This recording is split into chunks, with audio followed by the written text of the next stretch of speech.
Commander, something you need? How's the Normandy performing? Is she everything they said she'd be? She's the best ship in the fleet, if you've got a pilot who knows how to handle her. Balance isn't what you'd expect. Takes a while to get used to that oversized drive core we got stuffed in the back, and her power can sneak up on you if you're not careful. The Normandy's probably too much ship for your average Alliance pilot, Commander. Lucky for you, I'm anything but average. I like to know my crew. Mind if I ask you a few questions? I can see where this is going. You did a background check on me, didn't you? Well, I'll tell you the same thing I told the captain. You want me as your pilot. I'm not good. I'm not even great. I am the best damn helmsman in the Alliance fleet. Top of my class in flight school, I earned that. All those commendations in my file, I earned every single one. Those weren't given to me as charity for my disease. What are you talking about? Are you sick? You mean you didn't know? Oh, crap. Okay, I've got Vrolik syndrome, brittle bone disease. The bones in my legs never develop properly. They're basically hollow, too much force and they'll shatter. Even with crutches and my leg braces, it's hard to get around. One wrong step and crack! It's very dramatic. But I've learned to manage my condition, Commander. Put the Normandy in my hands and I'll make her dance for you.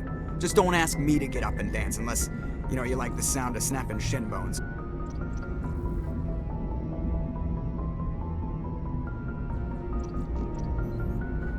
How'd you end up joining the Alliance? Look, if you're looking for an inspirational tale of the crippled kid overcoming impossible odds, you're gonna be disappointed. My mother was a civilian contractor working for the Alliance. I basically grew up on the Arcturus station back when they were building up the fleets. Spend all that time around Alliance ships, there's a good chance you'll end up going to the Academy. I have to go. All right, see you.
The Normandy is a prototype starship developed by the Human Systems Alliance with the assistance of the Citadel Council. It is optimized for scouting and reconnaissance missions in unstable regions using state-of-the-art stealth technology. For most ships, the heat generated through standard operations is easily detectable against the absolute zero background of space. The Normandy, however, is able to temporarily sink this heat within the hull. Combined with refrigeration of the exterior hull, the ship can travel undetected for hours or drift passively for days of covert observation. This is not without risk. The stored heat must eventually be radiated, or it will build to levels capable of cooking the crew alive. Another component of the stealth system is the Normandy's revolutionary Tantalus drive, a mass effect core twice the standard size. The Tantalus drive generates mass concentrations that the Normandy falls into, allowing it to move without the use of heat-emitting thrusters.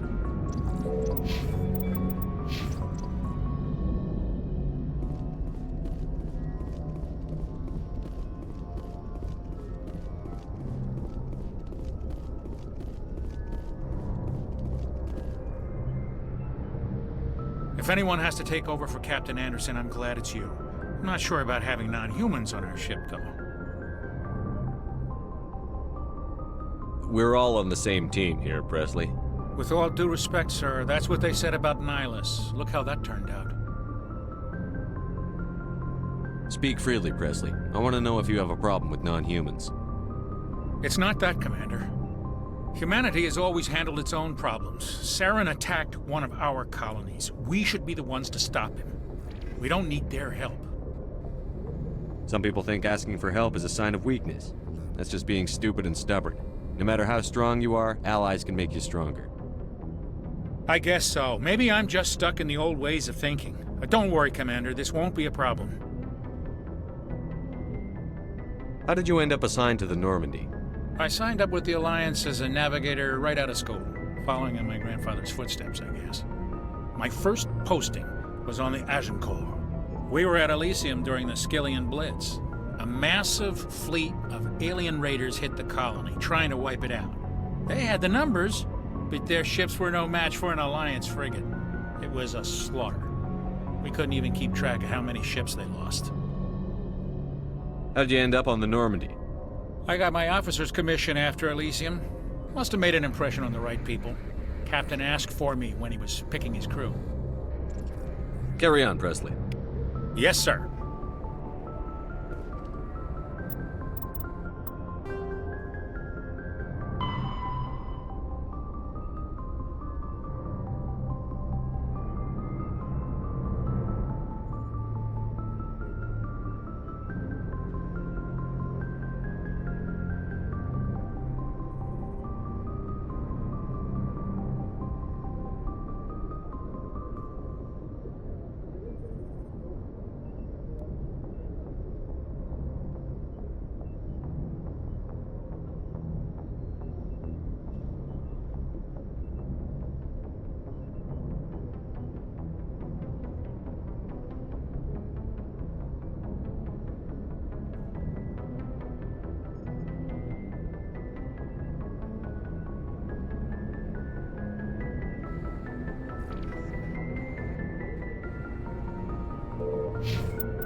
The Citadel space is an unofficial term referring to any region of space controlled by a species that acknowledges the authority of the Citadel Council.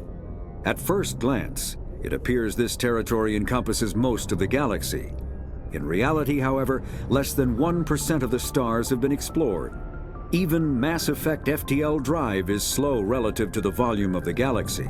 Empty space and systems without suitable drive discharge sites are barriers to exploration. Only the mass relays allow ships to jump hundreds of light years in an instant, the key to expanding across an otherwise impassable galaxy. Whenever a new relay is activated, the destination system is rapidly developed. From that hub, FTL drive is used to expand to nearby star clusters. The result is a number of densely developed clusters, thinly spread across the vast expanse of space, connected by the mass relay network.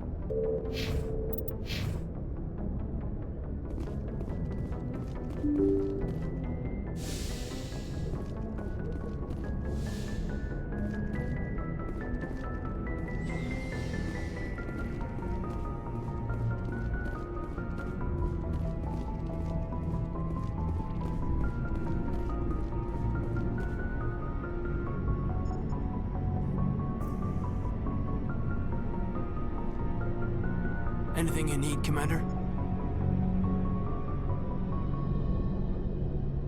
Just trying to get a sense of where the crew's at. Thoughts? I've wasted enough of your time for now, Commander. We'll have time for personal debriefings later. What's your opinion on the last mission?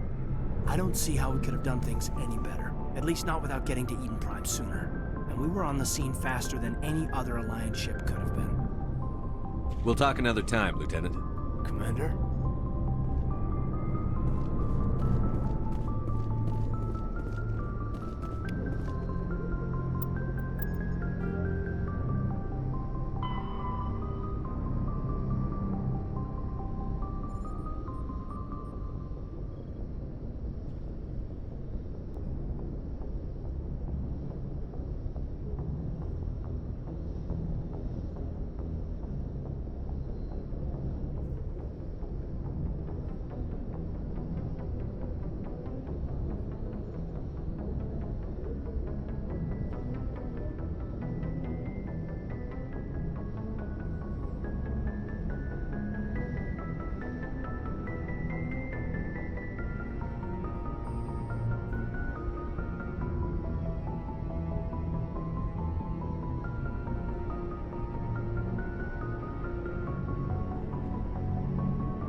Yes, Commander?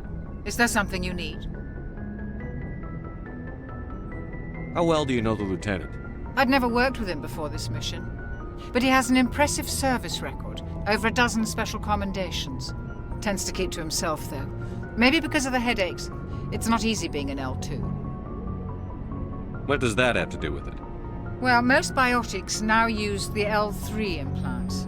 Lieutenant Alenko was wired with the old L2 configuration. Sometimes there are complications. What kind of complications? Severe mental disabilities, insanity, crippling physical pain. There's a long list of horrific side effects. Caden's lucky. He just gets migraines. I should go. Goodbye, Commander.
Thanks for bringing me on board, Commander. I knew working with a Spectre would be better than life at CSEC. Have you worked with a Spectre before? Well, no, but I know what they're like. Spectres make their own rules. You're free to handle things your way. At CSEC, you're buried by rules. The damn bureaucrats are always on your back. For the most part, the rules are there for a reason. Maybe. But sometimes it feels like the rules are only there to stop me from doing my work. If I'm trying to take down a suspect, it shouldn't matter how I do it, as long as I do it. But CSEC wants it done their way. Protocol and procedure come first. That's why I left. So you just quit because you didn't like the way they do things? There's more to it than that. It didn't start out bad, but as I rose in ranks, I got saddled with more and more red tape. CSEC's handling of Saren was typical. I just couldn't take it anymore. I hate leaving. It's not the end of the world. You'll have tougher decisions soon enough. Yeah, I suppose you're right. Either way, I plan to make the most of this. And without CSEC headquarters looking over my shoulder, well, maybe I can get the job done my way for a change. Just do a good job and don't get in my way. We'll get along fine. Don't worry, Commander.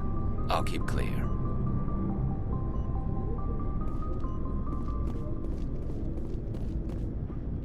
Commander? What's your opinion on the last mission? Kinda wish you'd got there sooner, Commander. No offense, I appreciate the rescue. I just wish... You wish we'd been able to save the rest of your unit? Yes, sir. If I had been more alert, we wouldn't have been cut down by an ambush. We never trained to fight synthetics. The Geth haven't gone beyond the Veil in 3 centuries. Our training's supposed to make us able to adapt. I'll make sure it doesn't happen again. Do you have a few minutes to talk one-on-one? I'm sorry, Commander. I need to get my duty squared away. I wouldn't mind talking more later, though. Dismissed, Chief. Sir.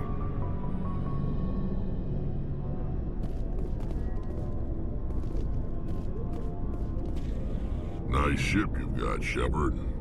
What can I do for you? What's your story, Rex? There's no story. Go ask the Quarian if you want stories. You Krogan live for centuries. Don't tell me you haven't had a few interesting adventures. Well, there was this one time the Turians almost wiped out our entire race. That was fun. I heard about that.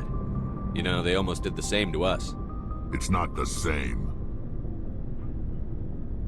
It seems pretty much the same to me. So your people were infected with a genetic mutation?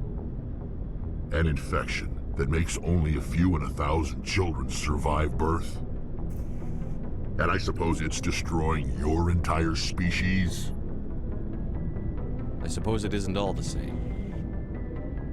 I don't expect you to understand, but don't compare humanity's fate with the Krogan. Sorry, Rex. I wasn't trying to get you upset. Your ignorance doesn't upset me, Shepard. As for the Krogan, I gave up on them long ago. The genophage infected us, but it's not what's killing us. Are your people really dying? We're sure not getting any stronger. We're too spread out. None of us are interested in staying in our own system. Lots of species have left their homes and prospered. But they go to colonize new worlds. We're not settlers. We're warriors. We want to fight. So we leave. Hire ourselves out. And most of us never go back. What can you tell me about the genophage? Ask the Solarians if you want details. They made it. All I know, it makes breeding nearly impossible. Thousands die in stillbirth, and most never get that far. Every Krogan is infected. Every one. And no one's rushing to find a cure. Why don't the Krogan try to find a cure? When was the last time you saw a Krogan scientist? Ask a Krogan. Would he rather find a cure for the genophage or fight for credits? He'll choose fighting every time. It's just who we are, Shepard. I can't change that. Nobody can. So long, Rex. Shepard.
Looking for supplies?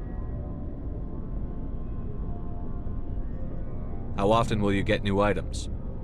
Well, that depends on how many licenses you've purchased. But I'll rotate items on a regular basis regardless. And anytime we land someplace with a big enough port, I'll buy, sell, and trade whatever I can. Check back often. I need to move items quickly, so only the most basic items will be stocked consistently. Let's see what you've got. You bet, Commander.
Hey, Commander, you know that Quarian, Tally? She's been spending all her time down here asking me about our engines.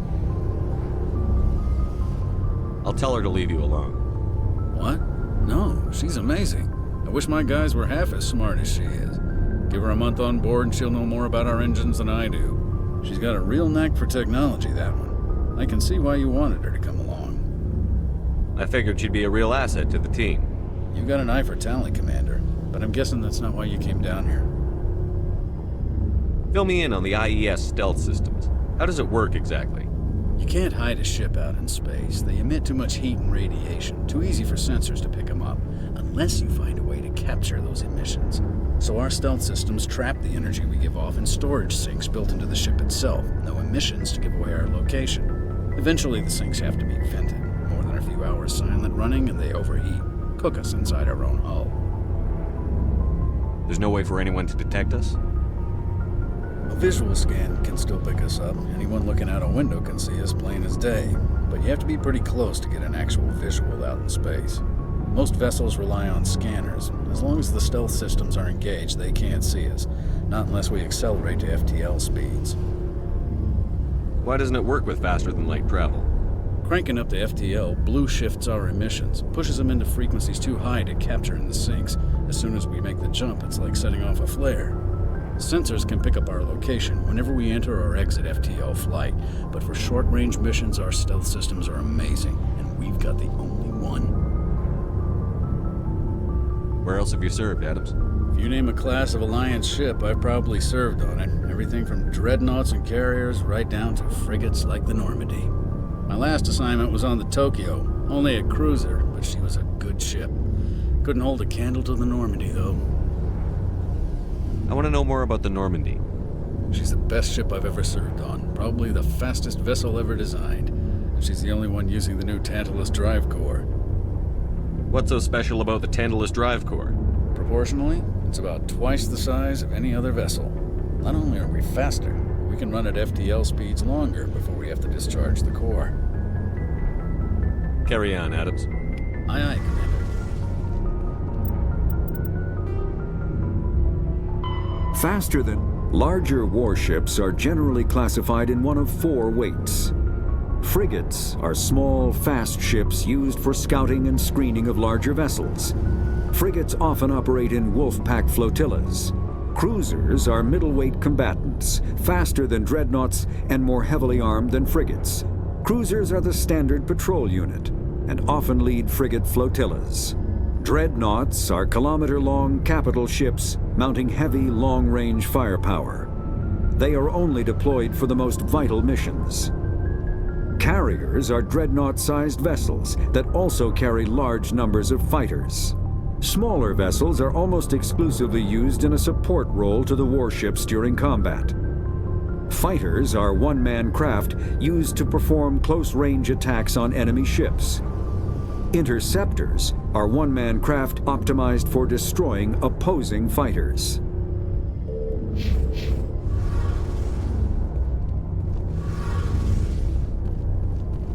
Your ship's amazing, Shepard. I've never seen a drive core like this before. I can't believe you were able to fit it into a ship this small.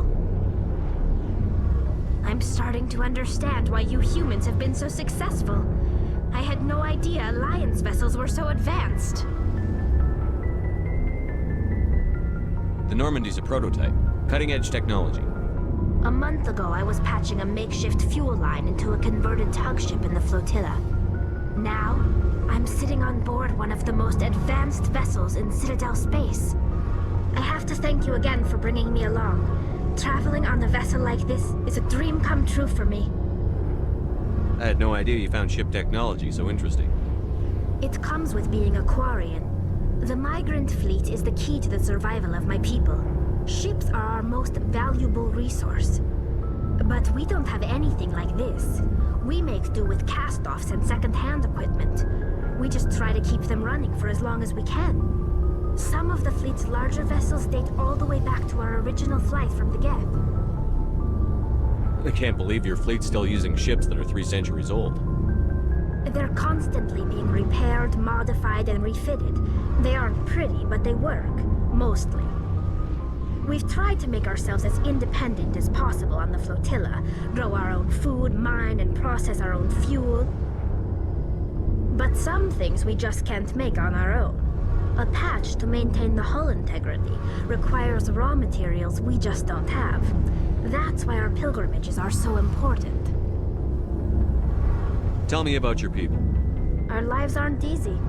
Resources are scarce, and we are constantly on the move. Everything we do must in some way contribute to the continuation of the migrant fleet. There are 17 million Quarians in the flotilla, and each of us relies on the others for survival. The bonds among my people are strong.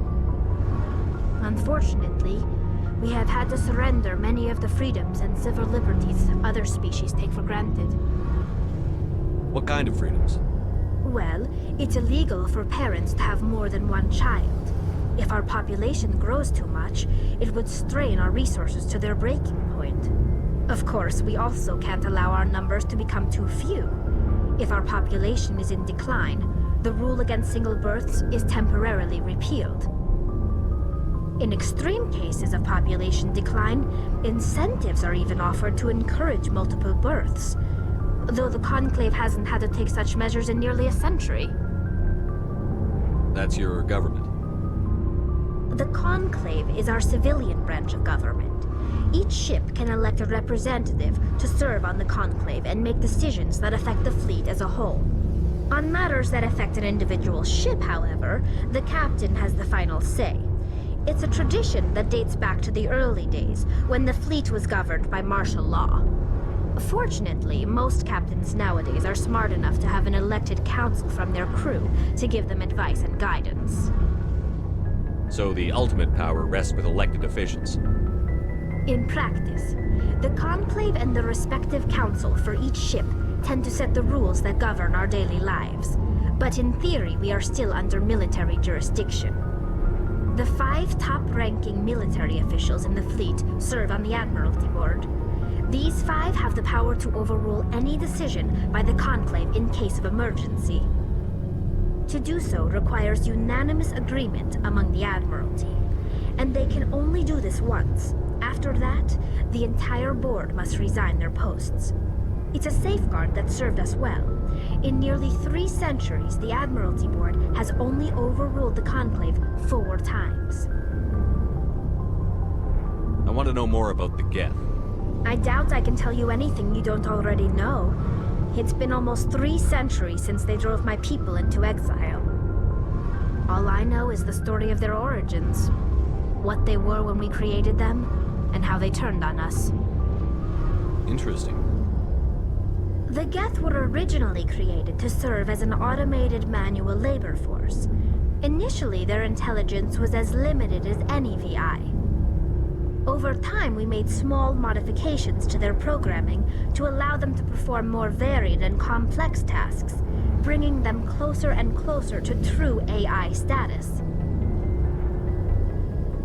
How come the Council didn't step in and stop you? This wasn't true AI research. We may have been skirting the bounds of the law, but we never did anything that was actually illegal. The changes were so insignificant, so gradual, that we were able to control them. Or so we thought. But one thing we underestimated was the power of the neural network. A million Geth thinking simultaneously created an inherently unstable matrix. So, the Geth share brain power? Many of the Geth's logic systems were designed to work in concert with other nearby Geth. Basically, the more of them you have in a group, the smarter they are. So there's some sort of group consciousness? No, nothing like that. They cannot share sensory data or information. Their programming cannot handle that much simultaneous input. Each Geth maintains an individual awareness and identity. The neural network only operates on a process-based level. It's basically the synthetic equivalent of a subconscious. But when they're in close proximity, they can coordinate low-level functional processes, freeing up more capacity for original or independent thought. That doesn't make any sense. I'm probably oversimplifying. The Geth are incredibly advanced and complex creations. All you need to know is that they get smarter when they gather in large numbers. As we built more and more Geth, their effective intelligence became more sophisticated, more abstract. One day, a Geth began to ask its Quarian overseer questions about the nature of its existence. Am I alive? Why am I here? What is my purpose? As you can imagine, this caused a near panic among my people. I don't see what's so bad about those questions. The Geth were created to engage in mundane, repetitive, or dangerous manual labor. That's fine for machines, but it won't satisfy a sentient being for long.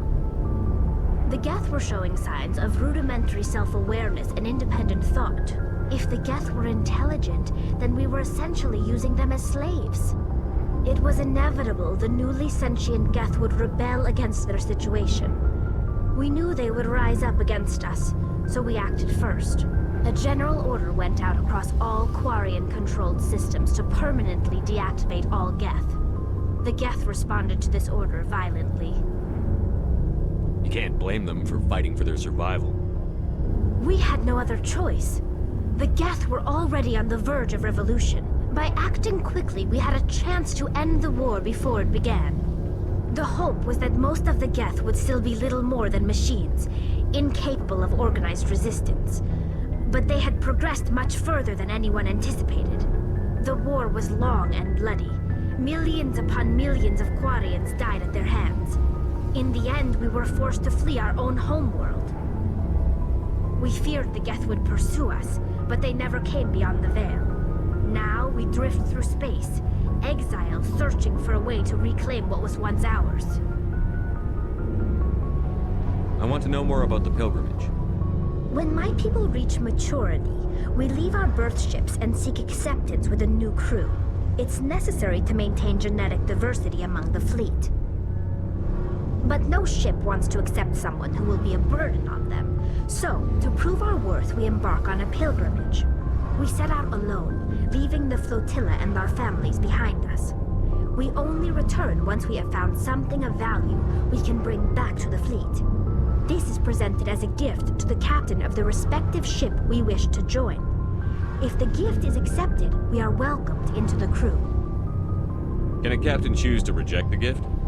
That doesn't happen often. Most captains are eager to increase the size of their crew. It increases their own standing in our society. Even when a gift is not particularly valuable, the captain usually accepts it out of a sense of tradition. However, there is a stigma to presenting a substandard gift. It's not the best way to make a good impression on a new community.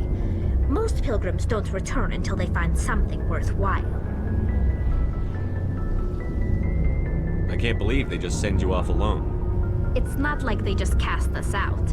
Before we leave, we are given lessons in how to survive outside the flotilla, and given gifts to help us on our journey. We also receive implants to fight off sickness and disease. Generations of living in an isolated and highly controlled environment have left our immune systems weaker than most. By the time we leave the fleet, we are well equipped for the pilgrimage. This is a rite of passage for all Quarians. If it were dangerous, our numbers would suffer. Virtually every pilgrimage ends with a triumphant return and the ritual presentation of the gift to one of the fleet's captains. I want to talk about something else. Like what? I should go. See you later.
Biotic, element zero can increase or decrease the mass of a volume of space-time when subjected to an electrical current.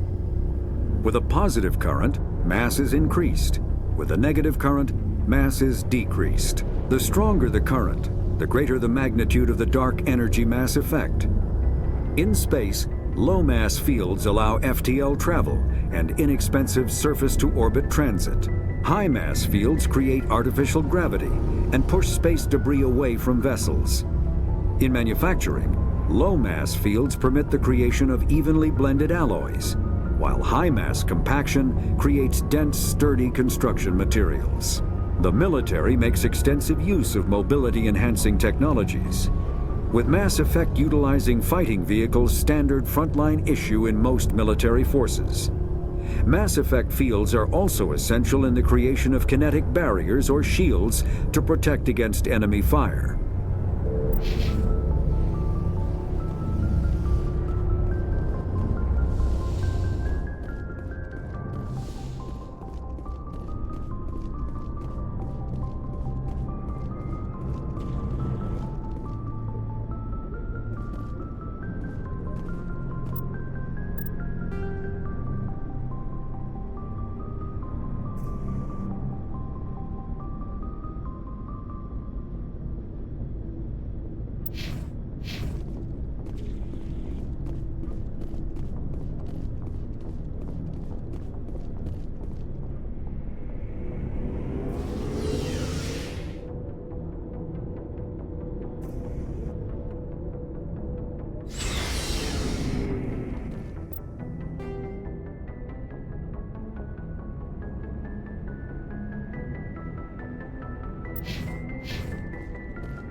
Kill them all!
You must die!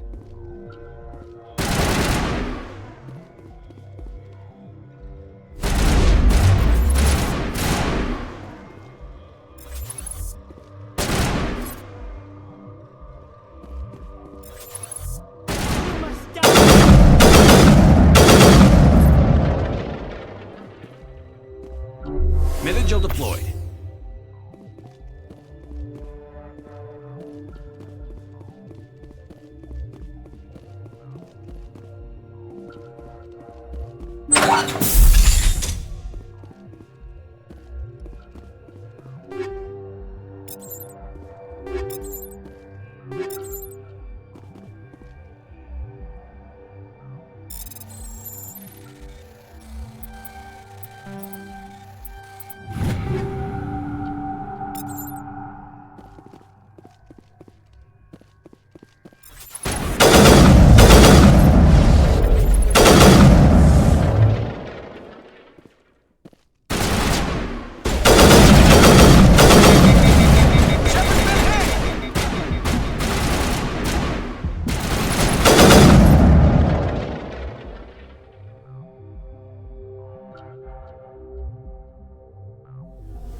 Perimeter clear.